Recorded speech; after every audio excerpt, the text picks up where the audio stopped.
Tripura motor শ্রমিক union college টিলা সংলগ্ন Jogendranagar bridge এলাকায় বন্যা দুর্গতদের মধ্যে বিভিন্ন সামগ্রী বিতরণ করা হয়। ত্রিপুরা মোটর শ্রমিক ইউনিয়নের নেতৃত্বে অমল চক্রবর্তী অভিযোগ করেন, রাজ্য সরকার থেকে এখনো পর্যন্ত তেমন কোনো সাহায্য করা হয়নি বন্যা দুর্গতদের।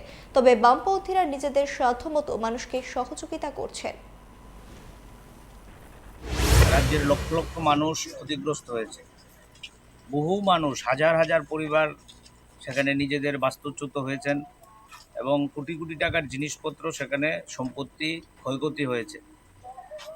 মানুষের সব ক্ষয়ক্ষতি পূরণ করা তো আমাদের পক্ষে সম্ভব না, কিন্তু আমরা ত্রিপুরা রাজ্যের বামপন্থী যে সমস্ত সংগঠন আছে, আপনারা জানেন, আমরা মানুষের পাশে থেকেই কাজ করার চেষ্টা করি।